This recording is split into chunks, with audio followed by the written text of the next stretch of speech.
Empathy is so powerful because it allows people to be seen, allows people to be heard, allows people to be related to. And empathy doesn't necessarily need to be a situation that you fix. It could just be someone that you sit in the dark with.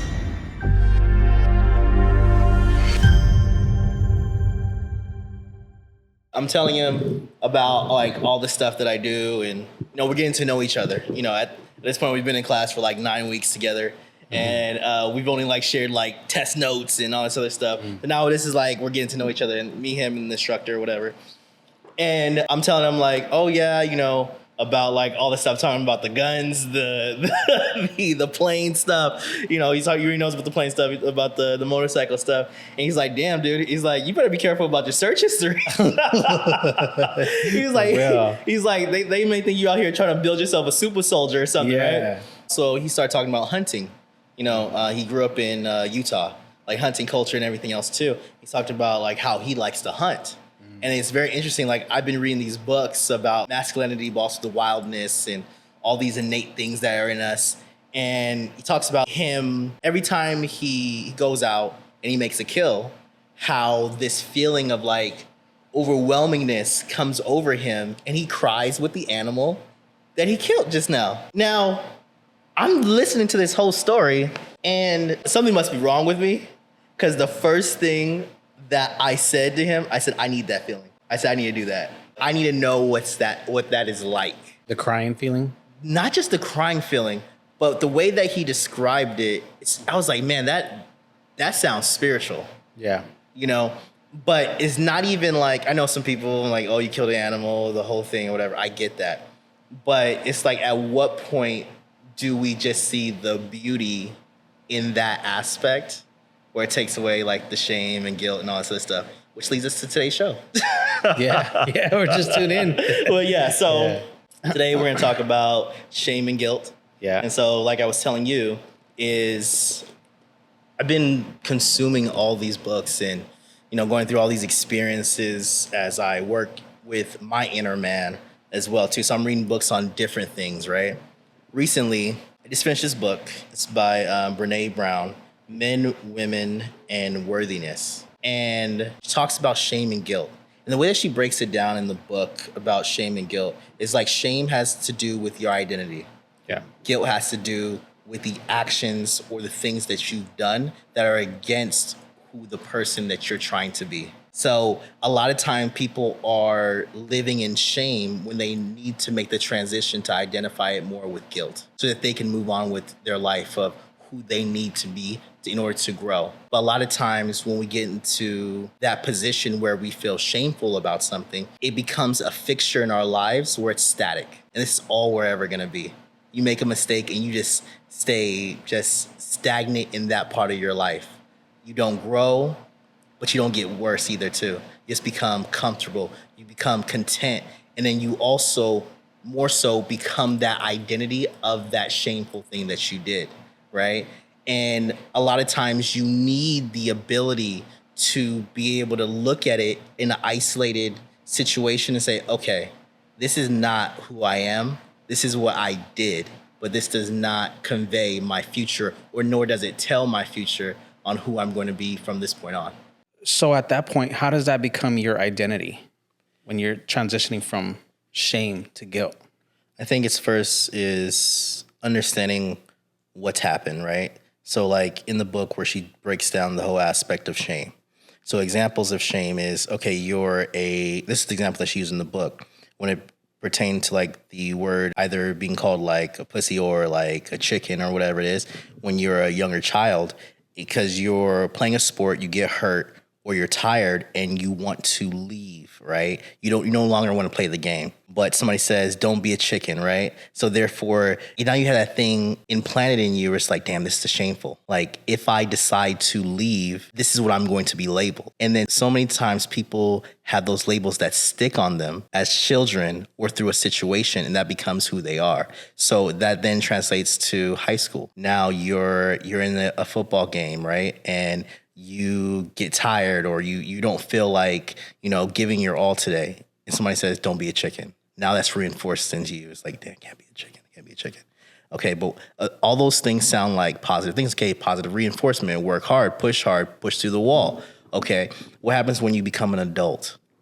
Where now things happen that are outside of your control. Somebody dies, or, it's the end of a relationship, or something tragic happens to you and you can't get out of bed in the morning and you're unable to really feel what you need to feel. And the only thing in the back of your head is that broken record, don't be a chicken. And so now that label of shame, so now that label of shame is so stuck onto you that you're unable to translate it into a palatable heart for you to move past it. Now you need to be reprogrammed. You need to be able to transition that into the guilt aspect, where it's just like, okay, I either have gone through this is not my fault. I have made a mistake or whatever. That is my fault. That's the ownership aspect of it. And then you categorize it into these two things. Now I'm just giving these examples. There's multiple other aspects of it, but I'm using those two as examples.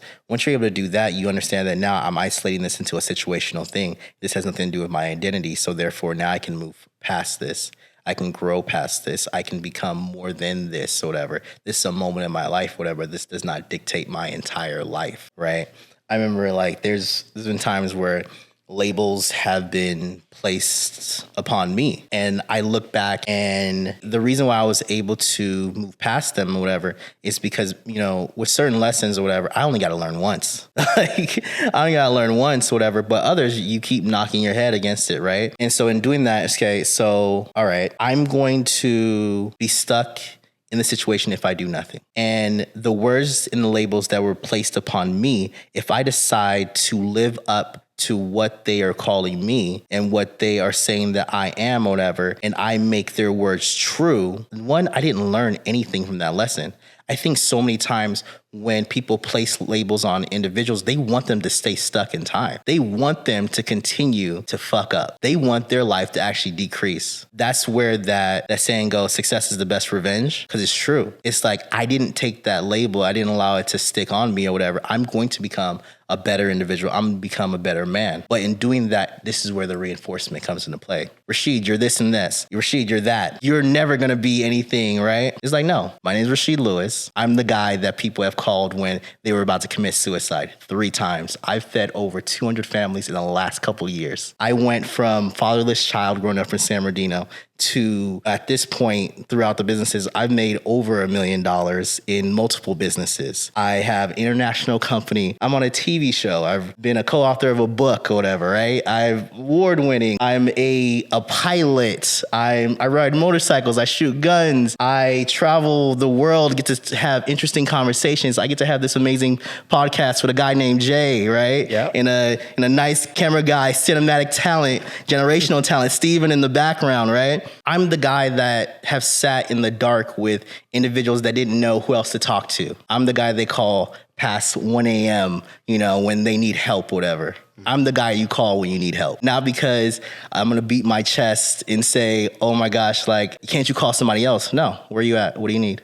I got you. So that's my reinforcement. When people want to place these labels on you and stuff like that, you just reinforce that and say, what the fuck have you done with your life? You know what I mean? Yeah. So when you have that much reinforcement in your life, nobody can stick a label on you, because I do not recognize your authority. Because at the end of the day, I'm going to get better. Mm-hmm.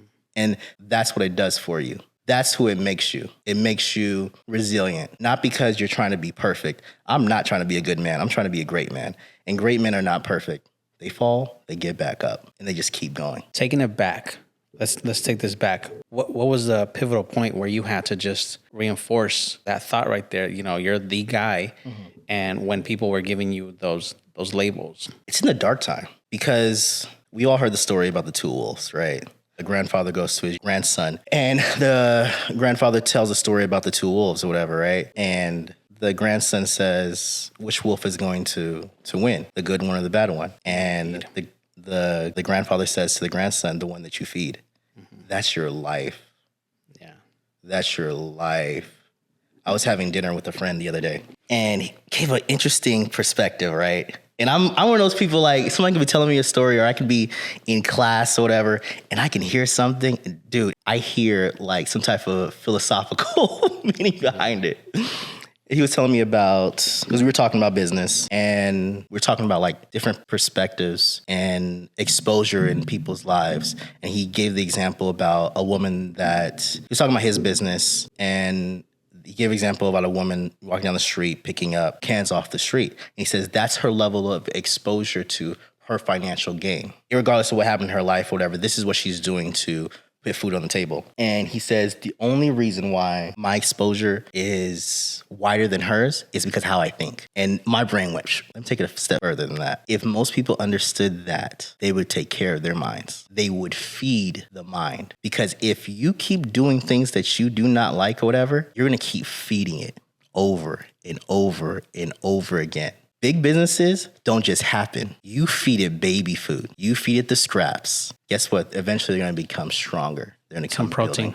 You put some whey protein or something, and then you sprinkle some creatine in there. Yeah. But you continue to feed that beast over and over again. The more you feed the mind that creates, because you got to see past this. Like, you got to see past your actual physical state and also what's around you as well, too. You ever been living somewhere and you just feel like the space is just getting too small, but the space was the same space that you walked into and you were like, this is amazing. This is all the space I need, right? Mm-hmm. And then something happens. Nothing physically happens in the space. It's mental, where you're just like, I need to move. I need to get out of here, because your being and your vision for your life has outgrown the space because you've been feeding it other things.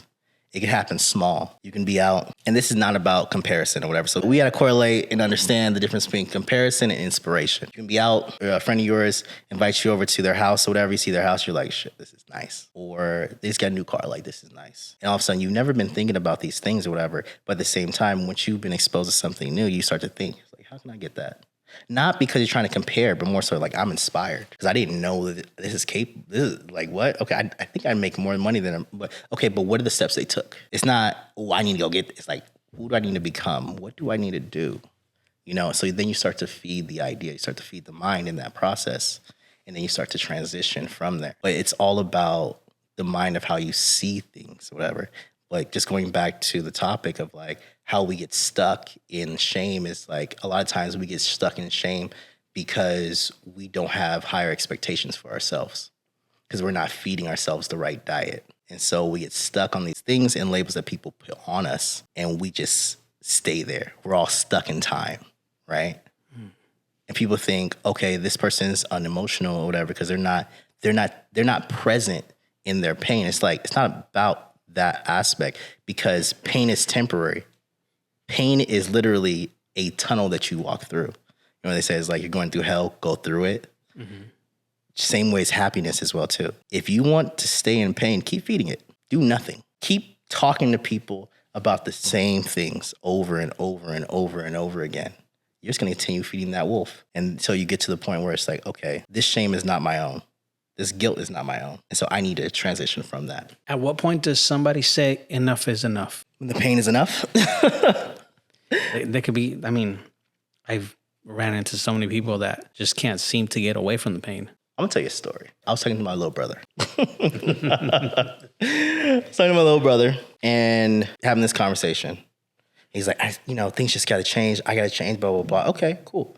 All right, what's your game plan to change? I just want to change. People say that. It's like, if you want to have a very intriguing conversation with someone, there's certain pain is a very interesting conversation, because once you identify the pain, start paying attention to the words they're using to describe the pain. This is a book that I recently just read. It was called It Didn't Start With You, where it talked about generational pain, generational trauma, things that you experience that you never actually experienced, but you were exposed to, and now it's living out in your own life. And so it can be identified by core sentences that we keep saying to ourselves. I'm talking to my brother about his situation. He kept saying throughout the whole thing, no one loves me, no one loves me. I told him, look at your circumstance. You got a roof over your head that you don't pay for. You got a cell phone that you don't pay for. You got clothes on your back that you don't pay for. You got food that you eat that you do not pay for. It's like, at what point do you not understand that people love you? Even after all that you've done or whatever, people continue to pour into you. Yeah. And wait and give you grace for you to awaken to something else. And I think that right there is like, okay, who told you that no one loves you? Did somebody actually say that? No. It's how I feel, just how I feel. But who told you that? what are the facts that reinforce that? And I think that's where so many people get stuck in that aspect. It's their own head. In their own head. They start to live out a story that they're not even the author of. And they are stuck. They're stuck on a chapter that they keep reading over and over and over and over again. And now they're not even the main character in that story. They become the supporting cast, watching things happen around them. And so no one loves you. That's your shame. That's the part where pain comes into place. No one loves you. Okay, let's unpackage that. What have you been doing that you feel like no one loves you? I made this mistake, Okay, you made this mistake. Was there any repercussions for that? No. So do you feel guilty because you were never held accountable for the things that you did? Is that where the shame actually comes into place? Whereas you feel as though because no one loves you, they didn't hold you accountable. Not even gonna lie, the next conversation that he had with my mother was like, why didn't you hold me accountable? That was the release to the next conversation, the next question. It went from statement to question. Now the transition starts to happen. So even in our own core statements in our lives, a lot of people don't even pass the statement. They get stuck on that. There's no question after that. It's like, no one loves me, period. Instead of, why do I feel like this? What happened in my life? Question mark. In regards to your brother, at what point does somebody hold themselves accountable? When the pain gets overwhelming. Yeah. Have you heard that story? There's an old man and there's a dog on a porch, and somebody walks by and says, hey, what's wrong with your dog? He keeps howling. The old man says to him, he's lying on a nail. And the stranger says to him, why doesn't he just get off for the nail? And the old man says, it has not hurt him enough for him to move. Yeah. And so that's a lot of us. Yeah. A lot of us need like our reckoning, you know? Because we can live in pride, we can live in ignorance and all this other stuff, or, you know, sometimes we just think that we're above it all and stuff like that. But you better believe there's a reckoning. My day was when I realized that I was in control of my circumstance. Mm-hmm. That just because, however I grew up, obviously the mentality then with our parents is, especially Hispanic parents, right? Mm-hmm. It's scarcity mindset. And so when I realized that the switch came on, when I saw somebody else, similar story to me, similar upbringing, have the things that I wanted. And this guy's like, 15 years older. And it's like, yo, I can have that. How can I do that? And that's the switch. And I realized if I just take these steps, if I just learn this or I do this, I will have that. And that's where the pain was enough when I was just living paycheck to paycheck, overdrawn account. Every paycheck was overdrawn. Yeah, man. So every paycheck I was paying the overdraft fees. Bro, that's crazy. Yeah, I've been there. Okay, but I will just say that how much of a blessing is that? I don't think you realize the fact that God was able to bring somebody into your life, for you to even see someone in your life that has the identical story to you, just to show you. How many years ago was that? That was like 10 years ago. And you're still telling the same story. Yeah. Identical story than you, just to show you, hey, this is possible. Because before then, what was some of your core sentences that you were saying to yourself that you kept repeating on why you couldn't do it? Not enough money at the end of a paycheck. I kept repeating, there's not enough hours in a day. There's not enough work. You know, I need more hours to work. I need to make more money. There's not enough.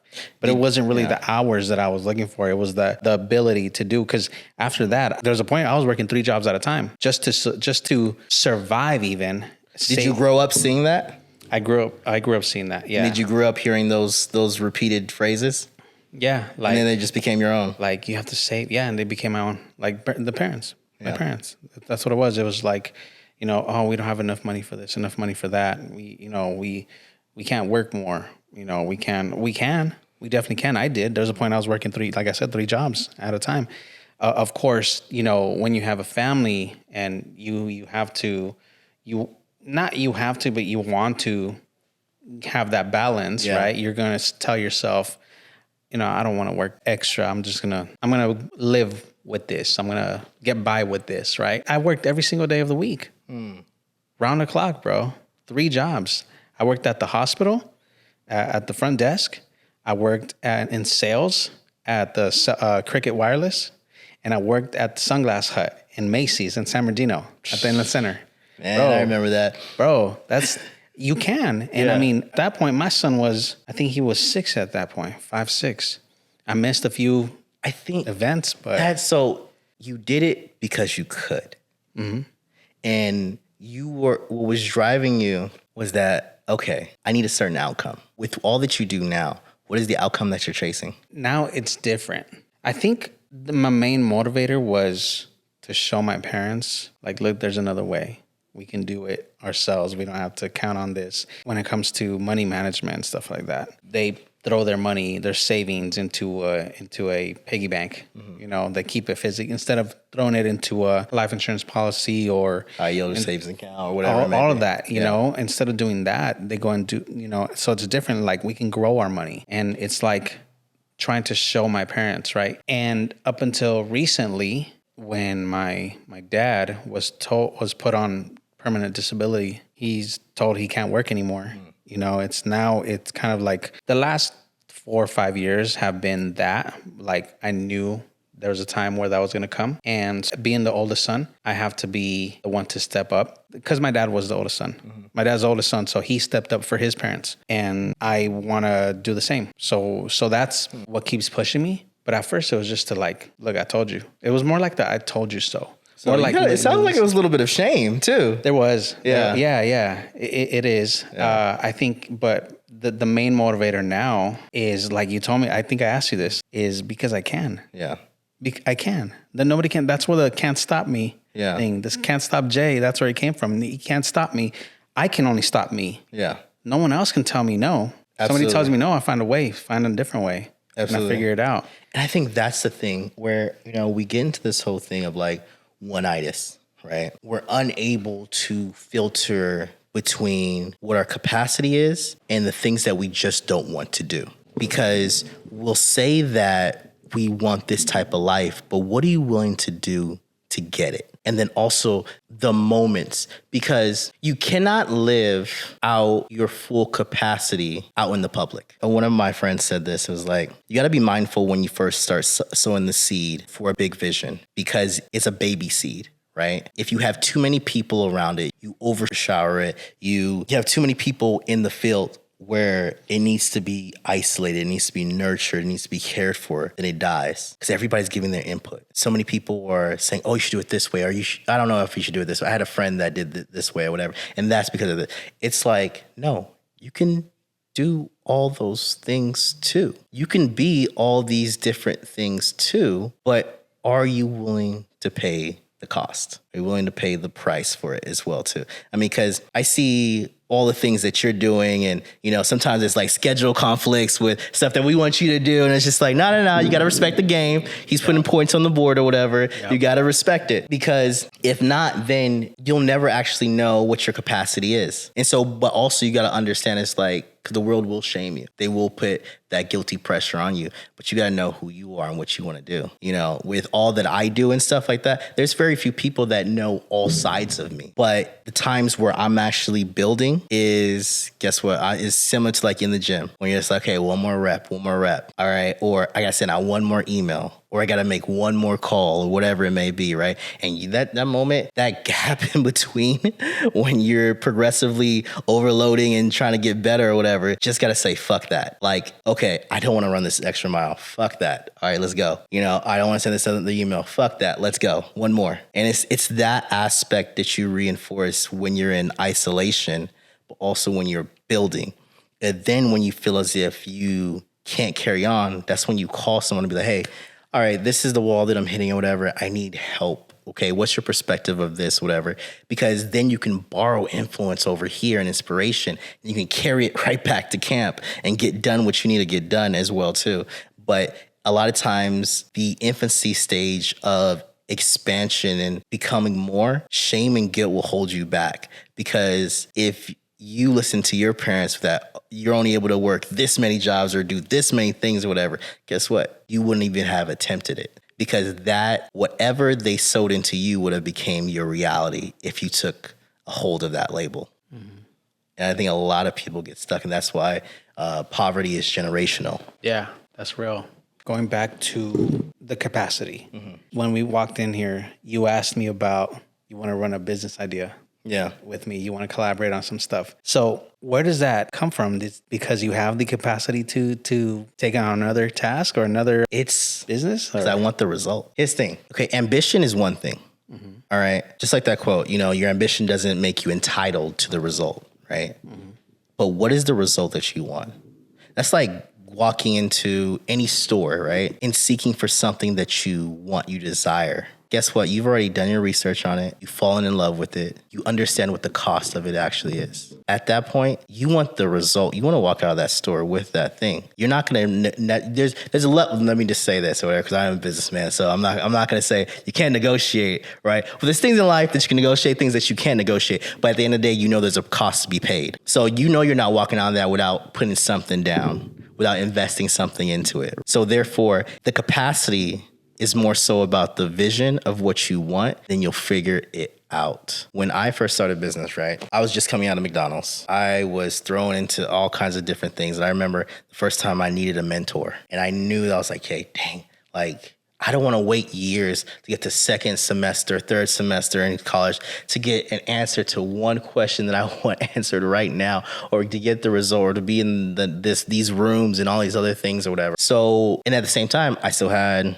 gas to put in the car, so I had a phone bill or whatever. My mother wasn't shelling out money to feed my entrepreneurial dreams or whatever. So therefore, hey, okay, you gotta start hustling, right? You just start selling. I started doing like grunt work or whatever, right? To piece together things that would allow me to sustain, so that when a mentor did call, guess what? Shoot, let me go. I can go right now. I started hustling for doing things that gave me opportunity space. That wasn't going to take up all my spot, because I knew that they could call at any time and I needed to be ready to go to be around that environment, which, okay, years later it pays off.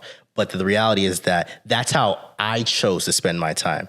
I didn't go to that mentor and say, hey, I'd love to hang out with you. I'd love to spend time with you. But hey, can you pay me for wanting information that's going to benefit my life or whatever, while you take away from the shit that you're doing?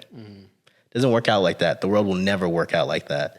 And so, I mean, there's no shade on interns or whatever. What I'm saying is that, once money gets involved in the educational process, that's when you can no longer really hold on to what you need to get fully from that situation. That's just my experience. Yeah. And so when it comes to capacity, it's not about time. It's about what are you willing to pay to obtain the result that you want. So if I say, hey, okay, I see a space open. Okay, let's come up with a game plan. But also, remember what I said too, is when I told you about the opportunity, I said, hey, I'll jumpstart this, I'll get this going, but you can't expect me to be all in on it or whatever, right? I'm going to be there for the pivotal parts of it. Yeah. And I understand the parts that need to be executed on. Yeah. And so, but that's how you expand your capacity, because you don't need to be 100% in new opportunities. You just need to put together a team or have the resources in order to execute it as well too. But that comes with experience. I'm not saying everybody should run out and juggle like 7 things, because life doesn't work that way. You have to be able to juggle all different things at different times and then have the opportunity space in order to execute it correctly, because it's not about getting something done. It's about how it's done. All right, let's do it. Let's get it. Let's start this new venture right here. But anyway, that was great. Yeah. One of the things that you did show me, I'm going to ask you this. What is your take on self-worth? And here is the quote that I see. You're imperfect and you're wired for struggle, but you are worthy of self-love and belonging. That kind of reminds me of the story with your brother. Yeah. Yeah. What are your thoughts there? I think that's where it's at. We all struggle with worthiness. For me, my struggle with worthiness comes from when my father died. Like, this is like the genesis of the whole legitimately feeling unworthy. So when my father died and I had to go back to school, no teachers, nobody came up to me and asked me if I was okay. They didn't even mention the whole thing or whatever. So I thought that was kind of weird. It's like, okay, I go from home, which I know what the reality is over there or whatever. But even within my family, we didn't really ever really talk about the death as well too. We really didn't communicate about it. and then going to school and then getting the same thing. It kind of makes you feel, am I fucking crazy? Like this person that was so pivotal in our lives, my life, my everyday, morning, night, weekends, this voice and the time invested, they're no longer here. Now everybody in the environment is acting as if it didn't exist or it didn't happen. But you know, because you feel the pain, you feel the awkwardness. And so you know by the emotions in the environment that there is a power vacuum and there's a place that has this big gash and dent, but no one's there. Like having a seat at the table where all the seats are filled and all of a sudden no one's sitting in that seat and we're not even mentioning anything, not even the mention of like, oh, I miss him or anything like that. And so that was my first time feeling unworthy because I felt unseen. I felt like as if I needed to go through this process alone.